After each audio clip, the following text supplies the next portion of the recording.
Limits on the number of temporary workers a company can employ, more inspections on the workplace, and proof that the program is being used as a last resort are some of the sweeping changes made to the controversial temporary foreign worker program. The changes have garnered criticism from all sides, with businesses saying tougher measures will kill the economy in centres already struggling to fill jobs, and other people saying the changes actually need to go further and allow more workers to become permanent citizens. Do the changes go far enough?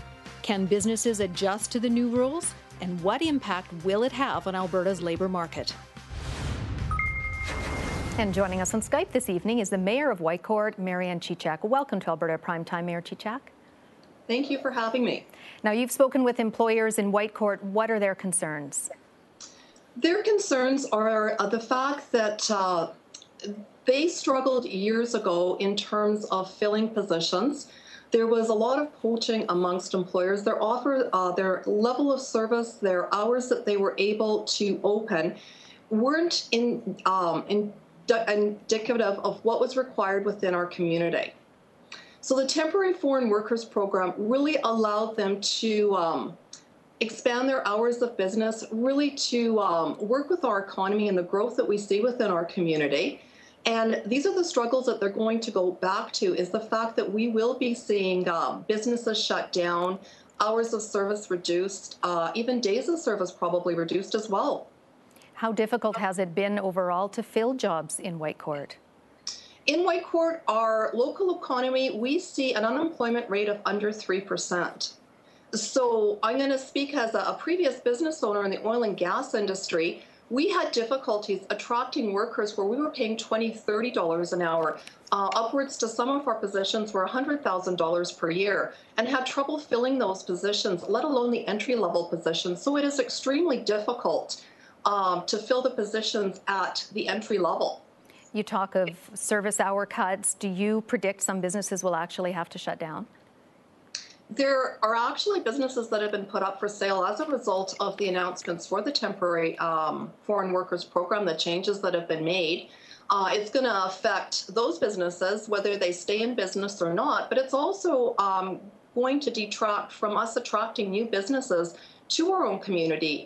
When there's problems within the temporary foreign worker system and the ability to attract workers, we're not going to be seeing a lot of new businesses open up within our community, within the different industries that are affected by this program.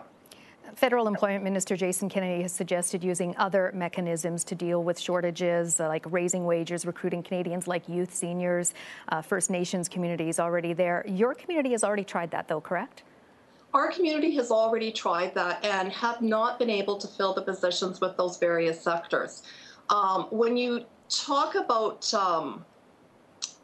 moving forward, I think we need to expand the program, bring in new measures in terms of identifying hotspots within our country. One size doesn't fit all, and that's what they've done as the one-size solution for this whole country, which has had very adverse effects to communities such as ours that have a lot of trouble attracting employees. If you live in a bigger center, you have the ability to really attract a larger market. In the smaller communities such as Whitecourt, we have worked really, really hard to establish a high quality of life with a small town atmosphere. And we still have difficulties filling some of these positions. Our current average growth here is 5%. So basically, our population growth alone doesn't account for the economic growth we see within our area or the province. As it stands right now, this is status quo. This is definitely the plan of the federal government. And Minister Kennedy says communities like yours have handled job shortages in the past, saying, quote, they did it then, they can do it now. Your response to that? My response to that is one of his suggestions is higher wages. And that's fine to say in theory, but when you're raising the bar, you're raising it across the board for all industries. So if you're raising the bar for the entry-level positions, whether it's in the convenience food sector, the hospitality industry, the hotel industry, if you're raising the bar for wages there, it also raises the bar throughout all the other sectors and industries across this province, across Canada. And with that, the ultimate one that pays is the consumer at the end. So when this happens and wages go up within the fast food industry, are we willing to pay $5 or $6 for a cup of coffee? Are we willing to pay as an end user the increased possible prices? So the scope of his comment, I think, is a very shallow and narrow focus, because the whole economy of Canada could end up paying as a result of some of the changes that have been made to the program. Well, we really appreciate your insight and sharing your Alberta perspective from rural Alberta. Thank you very much. You're welcome, and thank you for having me. That was Whitecourt Mayor Maryann Chichak. And to get further perspective, we're joined now by Raj Sharma, an immigration lawyer with the Calgary firm Stewart Sharma Harshani. Raj, good to see you. Welcome back. Thanks for having me. All right. After cutting through the criticism coming from both sides of this debate, what does this now set in motion here in Alberta? Well, I think it's important to keep everything in perspective. I think, the sky is not about to fall. What we have here, and to keep it all in perspective, the changes, the reforms that we're talking about are really affecting a minority of the overall of the temporary foreign worker program. We're talking about 30,000 low-wage individuals that came here last year. That number is going to be cut to about 16,000 by 2016. That's the projected number. So the sky is not about to fall. I think that maybe everyone should just take a deep breath and maybe relax a little bit. So did the government get it right? Did it strike the necessary balance? It's hard to say. There's some people that say that if the government's managed to piss off both ends of the political spectrum, it must be doing something right. I don't think that logic necessarily follows. They've struck a very populist tone here. They've really kind of I think this is more electioneering, perhaps. They have managed to annoy both the Canadian Federation of Independent Business and other businesses, and of course, at the same time, the critics on the other side say that it doesn't go far enough. The latter group probably wouldn't have been satisfied unless the program would have ended in its entirety, and that's simply not going to happen. But the government did have to respond, though, did it not, given the situation? Well, I've said this before, Michael. I'm not saying that an 8-year-old with a crayon could have filled out an LMO application in the past to request a foreign worker, but it was very, very close. And so these changes, and I'm going to give Minister Kenney the benefit of the doubt a little bit, these changes will ensure that Canadians have first dibs on jobs in Canada, and that the temporary foreign worker program is a program of last resort. How do you see Alberta employers interpreting the changes? How much room for creativity is there here? I think there is a lot of room for creativity, actually. I think that when you're faced with these sort of necessary changes, necessity breeds is the mother of invention. And I think that you're going to see perhaps an increase in productivity, and whether that requires, or whether that means more technology, or whether that means reaching out to marginalized and underemployed groups such as First Nations or the disabled or new immigrants to Canada, there is now an incentive for businesses and employers to do that. Are there potential workarounds for businesses? I think so. And again, these creative solutions will come when there's an absolute need for it. But I think that there are creative solutions in the mix and in the offing, and people shouldn't despair just yet. How much of a case is there for turning low-wage temporary foreign workers into permanent residents? We hear that.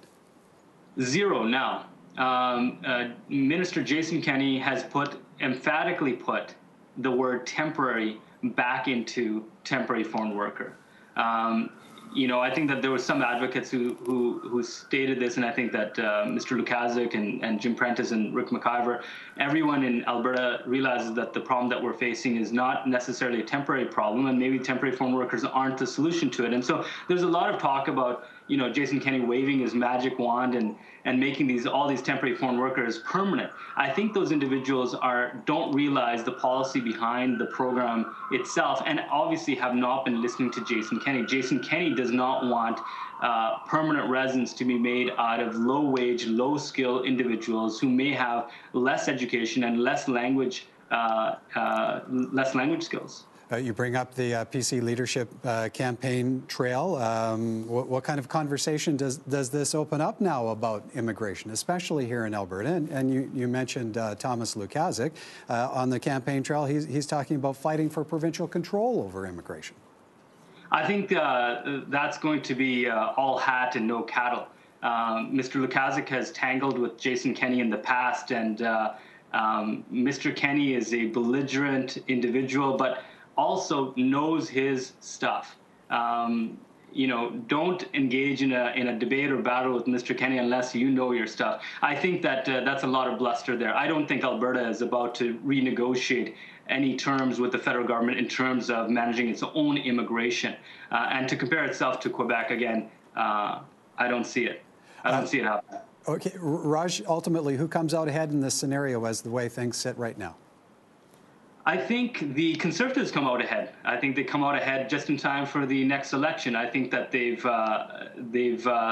shown the Canadian public that they've taken action on, you know, some reports of foreigners taking Canadians' jobs. So I think that this is the Conservatives have come out ahead. I think businesses in Western Canada have lost out, and I think definitely the foreign workers. No one has paid any attention to those individuals, and they're gonna have the toughest run of it all because they're going to be able to only work in Canada for 2 years, and then they're going to be told to pack their bags and go back home. Raj, always appreciate your perspective. Thank you for this. My pleasure. Raj Sharma is an immigration lawyer with the Calgary firm Stewart Sharma Harshani.